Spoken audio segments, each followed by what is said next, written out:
മണ്ണറിഞ്ഞ് അധ്വാനിക്കുന്ന കർഷകർക്കിടയിൽ ഒരു വിസ്മയമാണ് ഷിംജിത്തും ഷിംജിത്തിന്റെ ഈ ജൈവകവും.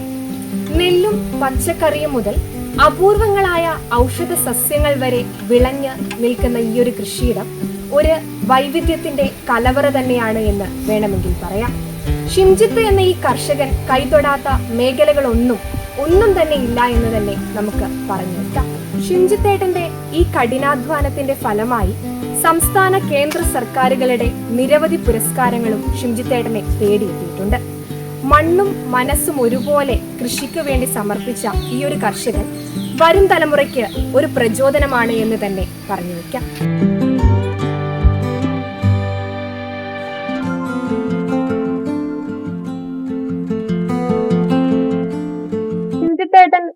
ഷിംജിത്തേട്ടനെ തന്നെ ഒന്ന് പരിചയപ്പെടുത്തിയിട്ട് നമുക്ക് തുടങ്ങാമല്ലോ. നമ്മളെ പറയുന്നതിനെക്കാട്ടിലും ഏട്ടൻ പറയുമ്പോൾ അതിൻ്റെതായ ഒരു ഭംഗി കിട്ടും. അങ്ങനെയല്ലേ തോന്നുന്നത്? അപ്പൊ ഒന്ന് ഷിംജിത്തേട്ടനെ ഒന്ന് പരിചയപ്പെടുത്തിക്കും. എന്റെ പേര് ഷിംജിത്ത് തില്ലങ്കേരി. 32 കൊല്ലമായിട്ട് കർഷക ഫീൽഡിലാണ്. മെയിനായിട്ട് ചെയ്തതെന്ന് പറഞ്ഞാൽ ആദ്യം തൊട്ടേ നെല്ലുകള്, നാടൻ നെല്ലിച്ചുകള് ചെയ്യുന്നുണ്ട്. അതുപോലെ വാഴകൾ ചെയ്യുന്നുണ്ട്. പിന്നെ പച്ചക്കറികൾ ചെയ്യുന്നുണ്ട്. അതിന്റെ പുറമെ മഞ്ഞൾ എന്ന് പറഞ്ഞാല് അങ്ങനെയുള്ള എല്ലാത്തിന്റെയും എന്ന് പറഞ്ഞാല് പല പല സാധനങ്ങളും മഞ്ഞളിന്റെ ഓരോന്നിന്റെയും കളക്ഷൻസ് ആണ് മെയിനായിട്ട് ചെയ്യുന്നത്. ഇപ്പൊ മഞ്ഞൾ തന്നെ ഒരു 130ഓളം ടൈപ്പ് മഞ്ഞളുകൾ ചെയ്യുന്നുണ്ട്. അതുപോലെ 260ഓളം നെൽവിത്തുകൾ സംരക്ഷിക്കുന്നുണ്ട്. പിന്നെ ഔഷധ സസ്യങ്ങള് ഏകദേശം 1500ഓളം ഔഷധ സസ്യങ്ങൾ സംരക്ഷിക്കുന്നുണ്ട്. അതിൽ തന്നെ കുറെ അപൂർവ ഇനങ്ങളായ ഔഷധ സസ്യങ്ങള്, കായമൂത്, കുന്തിരിക്കം, രുദ്രാക്ഷം, കമണ്ടലവും, അരപുരി ഇങ്ങനെയുള്ള സാധനങ്ങൾ. അതിൽ തന്നെ വ്യത്യസ്ത ഔഷധ സസ്യങ്ങൾ തന്നെ ഇപ്പം കറ്റാർ വായൽ ഒരു 14,000 കറ്റാർ വായകൾ, തുളസിയിലൊരു 42,000 തുളസികൾ, ഇങ്ങനെയുള്ള ഇതെല്ലാം ചെയ്തു തരുന്നത്. പിന്നെ എന്ന് പറഞ്ഞാൽ തേനീച്ച കൃഷിയുണ്ട്, മത്സ്യകൃഷിയുണ്ട്, പശുവുണ്ട്, കോഴിയുണ്ട്, അങ്ങനെ ഇതെല്ലാം ചെയ്തു തരുന്നു. അപ്പോ ഷിംജിത്തേട്ടൻ കൈവെക്കാത്ത മേഖലകളില്ല എന്ന് വേണമെങ്കിൽ പറഞ്ഞു വെക്കാം അല്ലെ? ഒരുപാട് അവാർഡുകള് ഷിംജിത്തേട്ടനെ തേടി എത്തിയിട്ടുണ്ട്. ജൈവകം എന്ന് പറയുമ്പോൾ തന്നെ കുറെ ആൾക്കാർക്ക്, ആർക്കായാലും കണ്ണൂർ ജില്ലയിൽ തന്നെ എല്ലാവർക്കും ഒരുവിധം അറിയാം ഷിംജിത്തിന്റെ ജൈവകം എന്ന് പറഞ്ഞാൽ. അത്രയും പേരുകേട്ട ഒരു സ്ഥലമാണിത്. അപ്പോ മഞ്ഞളിനെ പറ്റി പറയുമ്പം ഏതെല്ലാം മഞ്ഞളുകളാണ് പ്രധാനമായിട്ട് ഷിംജിത്തേട്ടൻ ചെയ്തു വരുന്നത്? മഞ്ഞളിൽ കറിയിൽ ഉപയോഗിക്കുന്ന തന്നെ ഒരു 40ഓളം ടൈപ്പ് കറിയിൽ ഉപയോഗിക്കുന്ന മഞ്ഞളുകളുണ്ട്. അതിന്റെ കുറച്ച് ഐറ്റംസ് ഇപ്പം കാണാൻ പറ്റും. ബാക്കിയെല്ലാം നട്ട് തുടങ്ങി, ഞാനത് കാണിച്ചു തരാം. അപ്പൊ നമുക്ക് ആദ്യം തന്നെ ആ പറഞ്ഞ മഞ്ഞളിന്റെ കുറച്ച് കണ്ടിട്ട് വരാം അല്ലെ? അതല്ലേ നല്ലത്. അങ്ങോട്ട് 130ഓളം ഇനങ്ങളിൽ നട്ടു നനച്ചു പരിപാലിക്കുന്ന മഞ്ഞൾ കൃഷി അദ്ദേഹത്തിന്റെ കൃഷിയിടത്തിലെ വലിയൊരു കൗതുകമാണ്.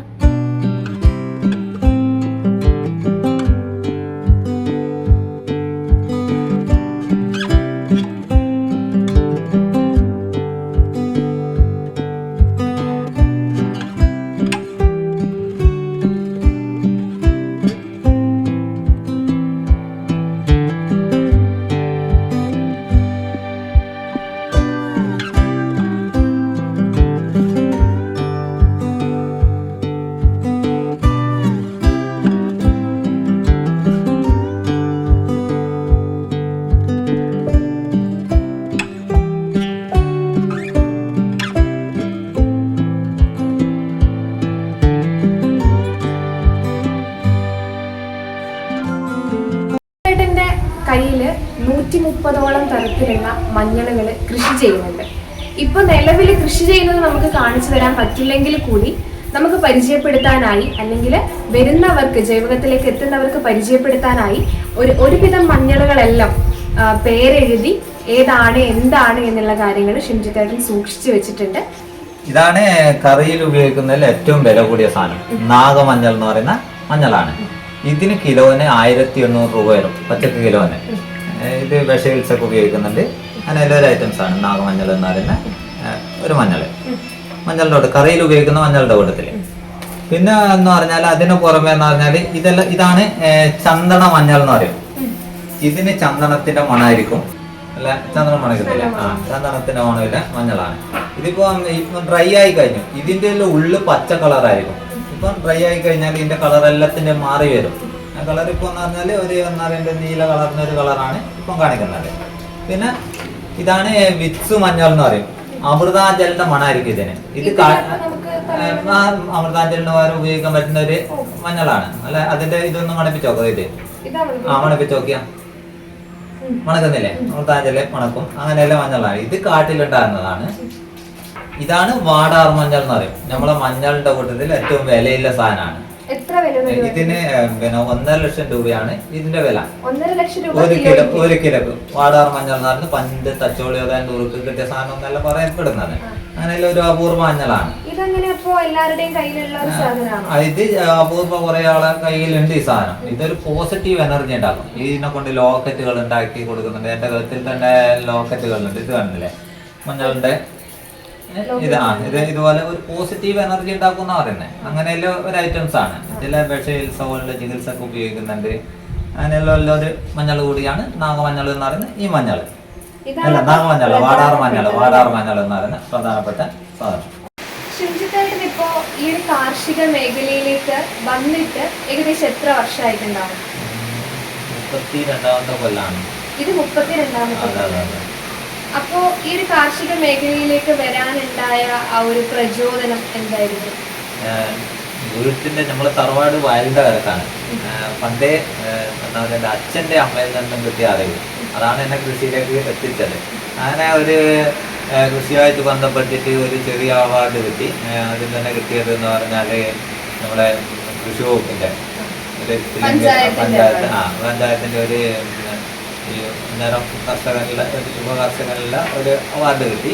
അത് പിന്നെ അതിന് ശേഷമാണ് പിന്നെ ഒരു ആലപ്പുഴ പിന്നെ ഒരു ജൈവ കർഷകനുള്ള ഒരു പ്രോത്സാഹനം കിട്ടിയത്. ആ പ്രോത്സാഹനം കിട്ടി ആ അവാർഡ് മേടിക്കാൻ പോയി.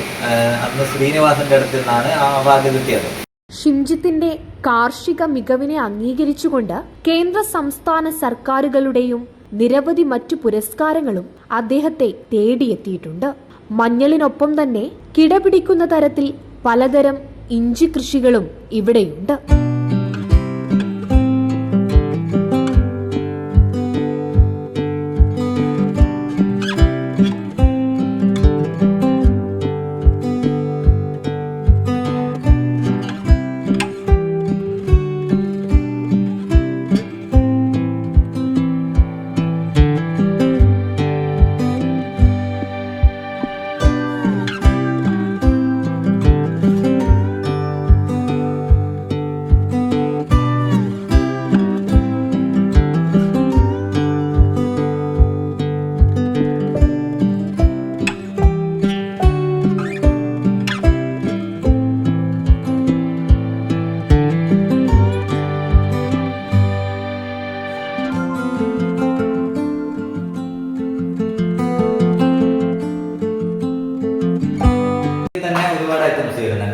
അതിൽ കറുത്ത ഇഞ്ചിയാണ്. ഇതിന്റെ കളർ തന്നെ കറുത്ത കളറായിരിക്കും.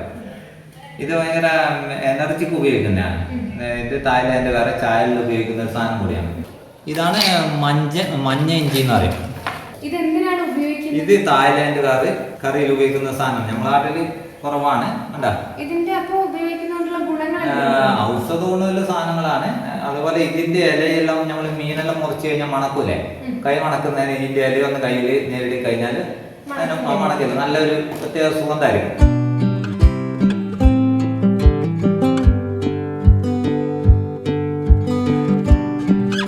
തൊഴുത്തിലെ പശുക്കളെ അദ്ദേഹം അത്രമേൽ സ്നേഹത്തോടും കരുതലോടും കൂടിയാണ് പരിപാലിക്കുന്നത്.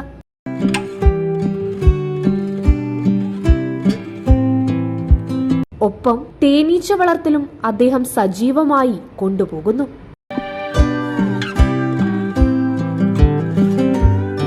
പൗരാണിക കാലം മുതൽ നാം കാത്തുസൂക്ഷിക്കേണ്ട വിവിധയിനം നെൽവിത്തുകൾ സംരക്ഷിക്കുന്നതിൽ അദ്ദേഹം കാണിക്കുന്ന ശ്രദ്ധ ഏറെ മാതൃകാപരമാണ്. അന്യം നിന്നുപോയ വിത്തുകളെയും അറിവുകളെയും സംരക്ഷിക്കുന്ന ഇത്തരം കർഷകരാണ് നമ്മുടെ മണ്ണിന്റെ യഥാർത്ഥ കാവലാളുകൾ. ഷിംജിത്തേട്ടന്റെ ജൈവകത്തില് ഒരുപാട് ഇനം നെല്ലുകളും ഷിംജിത്തേട്ടൻ കൃഷി ചെയ്യാറുണ്ട്. ഇപ്പൊ നെല്ല് വിത്തിട്ടിട്ടേ ഉള്ളൂ, നമുക്കത് കാണാൻ വേണ്ടി സാധിക്കില്ല.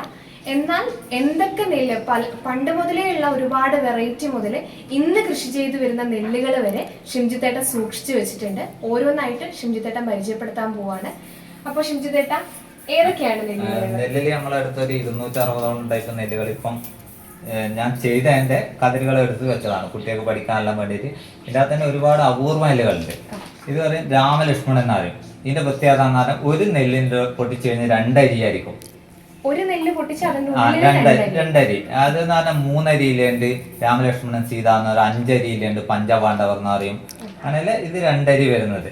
രാമലക്ഷ്മണൻ എന്ന് പറയുന്ന ഇതാണെന്നല്ലേ ഇതുപോലെ 2 അരി ആയിരിക്കും. അങ്ങനെയല്ല ഇതാണ്. അങ്ങനെ ഓരോന്നിനും ഓരോ പ്രത്യേകതകളായിരിക്കും. ഇതാണ് തുളസി ഭോഗ് എന്ന് പറയും. ഇന്ത്യയിലെ ഏറ്റവും ചെറിയ നെല്ല്. ഇതിന്റെ ഒന്നാം കണ്ട 2500 രൂപ 1 കിലോ നെല്ലിന് വില വരുന്നുണ്ട്. അതായത് ഈ തുളസിന്റെ അരി കാണുന്നില്ല, ചെറിയ നെല്ലായിരിക്കും. സൗന്ദര്യ വസ്തുക്കൾക്കാണ് കൊണ്ടുവരുന്നത്. ഇത് സൗന്ദര്യ വസ്തുക്കൾക്ക് ഉപയോഗിക്കുന്നതാണ്. ബാംഗ്ലൂരാണ് ഇത് കൊണ്ടുവരുന്നത് കാണുന്നത്. അതുപോലെ കോസ്മെറ്റിക്സുകൾ പോലത്തെ സാധനങ്ങൾ ഉണ്ടാക്കാനാണെന്ന് പറയുന്നത്. ഇത് മുല്ലപ്പൂവിന്റെ മണമില്ല വൈറ്റ് ജാസ്മിൻ എന്ന് പറയുന്ന ഉള്ളു വെള്ള കളറായിരിക്കും. ഇത് ഞാൻ പറഞ്ഞില്ല ചുവന്ന കുഞ്ഞനെല്ല് നേരത്തെ സുഗന്ധ എല്ലപ്പെടുന്നത്, അതുപോലെ ഒന്ന് മലരുണ്ടാക്കാൻ ഉപയോഗിക്കുന്ന നെല്ലാണ്. ഇതാണ് മണിപ്പൂർ ബ്ലാക്ക് അഥവാ അഗോലി ബോറ മേജിക് റൈസ് എന്ന് പറയും. ഇതിന്റെ പ്രത്യേകത ഇത് വെള്ളത്തിലോ പാലിലോട്ടോ ചോറായി. ഇതാണ് വലിച്ചൂരി പറക്കുന്ന നെല്ല് എന്ന് പറയും. ഇതിന് ചിറകുണ്ട്, കൃത്യ ടൈമിന് മൂർന്നില്ല, പറന്നു പോകും. നെല്ല് പറന്നു പോകും. നമ്മള് അത് ചിറകില്ല കൊണ്ട് വന്നില്ലേ ചെറിയൊരു അങ്ങനെയുള്ള ഐറ്റംസ് ആണ്. ഇത് രക്തശാലി. ഉള്ളിൽ ചുവന്ന കളറാണ്. അതെ, പിന്നെ രക്തശാലിന്റെ രക്തശാലി എന്ന് പറഞ്ഞിട്ട് നമുക്ക് കിട്ടുന്ന അരിയും മാറ്റാണ്. രക്തശാലിന്റെ ഉള്ളിൽ ചുവന്ന കളറായിരിക്കും, വെള്ള കളറാണ്. ഇതേപോലെ തന്നെ അരികളുണ്ട്. കുങ്കുമശാലി എന്ന് പറഞ്ഞിട്ട് അത് ഉള്ളു വെള്ള കളറാണ്. പിന്നെ നമ്മളടുത്ത് വേറെ ഒരു നെല്ല് വരുന്നതെന്ന് പറഞ്ഞാൽ അന്നൂരി എന്ന് പറഞ്ഞിട്ട് ഒരു ഐറ്റംസ് വരുന്നുണ്ട്. അതിന്റെ പ്രത്യേകത എന്ന് പറഞ്ഞാൽ ഇന്ന് രാവിലെ കതിരായി ഉച്ചക്കേക്ക് പാലുറച്ച് വൈകിട്ടാകുമ്പോൾ കൊഞ്ഞു പോകും. ഈ നെല്ലിന് കണ്ട ആനേന്റെ കൊമ്പ് പോലെ കട്ടിങ് ഉണ്ടാവും. കണ്ട ഇതാണ് ആ നെല്ലിന്റെ പ്രത്യേകത. ആനക്കൊമ്പൻ സാധാരണ നമ്മള് വെണ്ടയാണ് അത് അതിന്റെ നെല്ലും ആനക്കൊമ്പ് എന്ന് പറഞ്ഞിട്ട് വേറെ തന്നെ ഉണ്ട്. കേട്ടോ അത് എന്താണ് ആനേന്റെ കൊമ്പ് പോലെയാണ്. നമ്മള് കഴുങ്ങിന്റെ പൂ ഉണ്ടാകുന്ന പോലെയാണ് നെല്ലുണ്ടാകുക എന്നല്ലേ. കൊലയായിട്ട് കഴുങ്ങിന്റെ പൂവില്ലേ, അതാണ് കങ്ങും പൂത്താലി. ഇതെല്ലാം പണ്ട് കാലത്തില്ല ഒരു നെല്ലാണ്. ഇതാണ് നെസർബാത്ത് എന്ന് പറയും. ഇതിന്റെ പ്രത്യേകത എന്നാണ് സാധാരണ ഞാറിന്റെ കളറ് നമ്മൾ പച്ചയല്ലേ, ഇത് വയലറ്റ് കളറായിരിക്കും. ഷിംജിത്തിന്റെ കാർഷിക വിശേഷങ്ങൾ ഇവിടെ അവസാനിക്കുന്നില്ല. ഔഷധ സസ്യങ്ങളുടെ വലിയൊരു കലവറ തന്നെയാണ് ഷിംജിത്തേട്ടന്റെ ജൈവകം. അതിന്റെ ഉള്ളറകളിലേക്കും പച്ചപ്പിലേക്കുമാണ് പ്രൈം വിഷന്റെ അടുത്ത യാത്ര.